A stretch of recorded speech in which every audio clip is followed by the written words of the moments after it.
Green-eyed monster. Ivan romance. Poverty is the state of being extremely poor. When you think of Jamaica, you do not think about poverty. You think about paradise, palm trees, sand, and warm water while dancing. Seeing Jamaican people with happy faces makes you feel at ease. Well, it's another part of Jamaica. My name is Eason. A lot of people don't come out alive where I come from. Where I'm from, there is a lot of violence and a lot of pain, as I wonder if this is all life has to offer me. I come from the lowest line of poverty, a place people don't make it where I come from. Imagine 10 people living in a fragmented home. The archaic roof is built with old metal with holes in it. When it rains, the water rains on you. The wood is old and worn out by termites.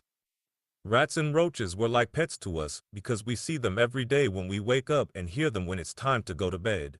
We only had 2 beds. Some of us had to sleep where the wet spots were, as the rats and roaches would be next to us. It was so bad that you could catch them lying next to you while roaches would crawl on you. Imagine hand washing your clothes and underwear with hand soap while wearing the same clothes almost every day. You would have to share your clothes with your brothers and sisters. My clothes looked like rags with dirt stains on them. I didn't have any shoes. I had old sandals, but most of the time I was barefooted wherever I went. Imagine missing meals and not being able to drink the best water or eat the best foods. Also, the only time I ate was when I went to school. I grew up in foster care. My mom had me at a young age and gave birth to me in a public bathroom. When she gave birth, she had left me in the bathroom like I was nothing. A woman found me and turned me into an orphanage outside of Kingston. I pretty much had to survive on my own. I pretty much raised myself. I grew up fast and became very mature at a young age. I've seen killings and drug wars in front of my face. I saw my first dead body at 5 years old, with a missing head and left arm. There was a lot of death going on in the poverty around me. A lot of my brothers and sisters from the orphanage ended up in the streets. A few of them got killed, wanting to be a part of the gang life, as some of them had got into prostitution. Few of them got adopted, and I've never really kept in touch with any one of them. They were a lot older than me, so they left the orphanage when they became legal. Of course, the new kids came in the years, and I didn't want to get into street life. I just had common sense at a young age, and knew it was either death or prison if I went that route. My dream was to become a professional soccer player. I was pretty good at it too.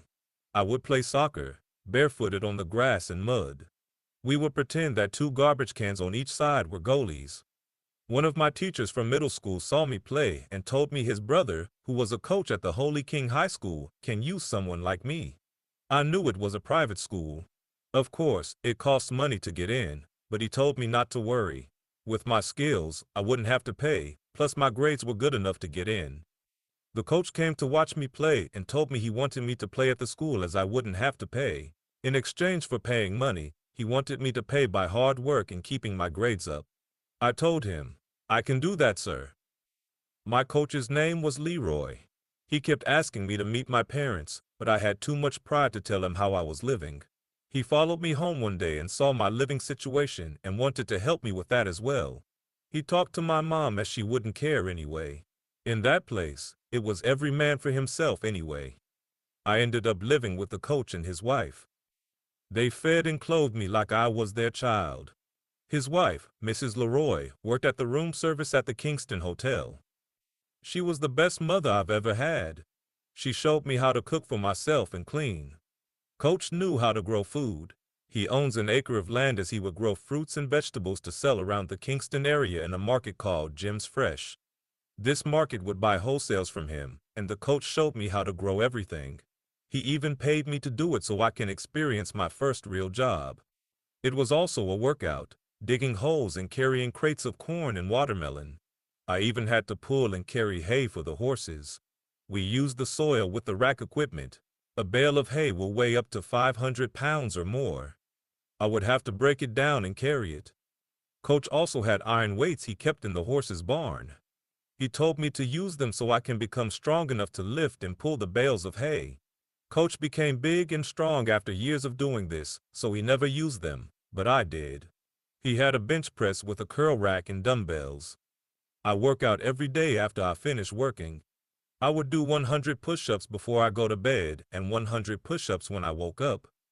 I just got addicted to working out. Mrs. Leroy fed me pretty well as well.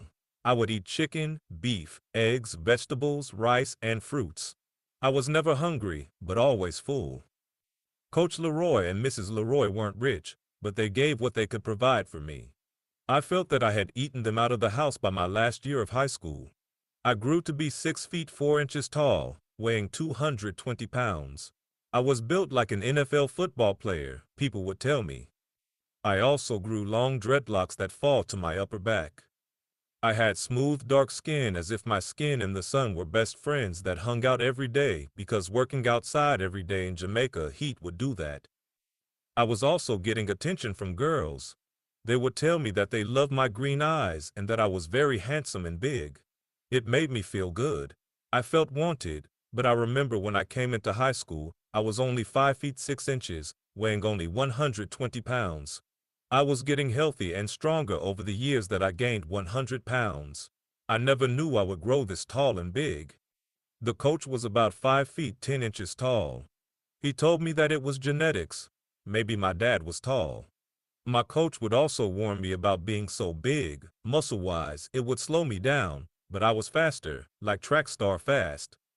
The coach had me race the 4-time island champion. He won the 100 meters 4 times in a row, and I beat him like it was nothing. Coach told me I was machine, and God made me so different that I will do great things, and I should have run track during my off-season, but soccer was my dream, not track and field.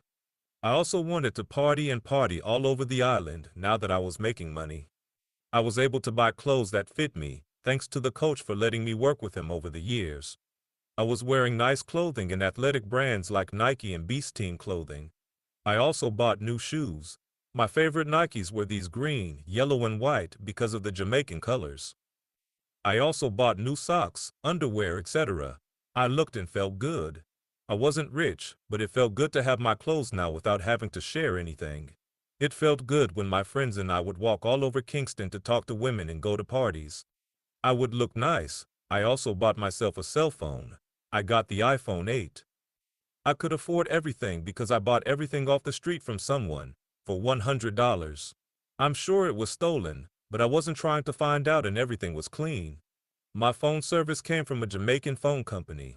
They gave me unlimited everything for $30 a month.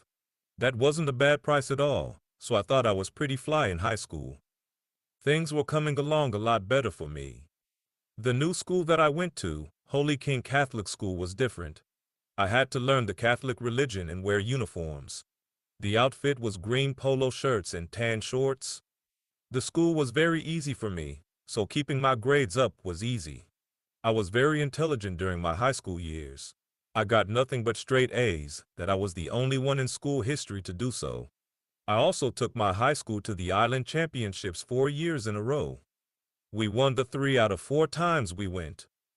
Colleges from the USA offered me a visa and full scholarship to come to play for them. I used to hear how great America was and the freedom to do what I want. The music and the food look great to eat.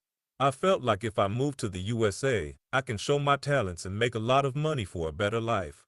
A coach recruiter by the name of Zach Woods from Illinois State University, a fat white man, told me that he's been watching me play since my freshman year of high school and loved my speed and ball handling skills.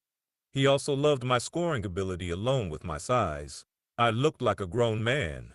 I wouldn't have to worry about getting pushed around on the field. He wanted to offer me a full ride scholarship and a money grant for living expenses. He felt like I can change the program and I had the grades. I did great on the act. To be honest, I just wanted to live the American dream and travel to play a sport that I love.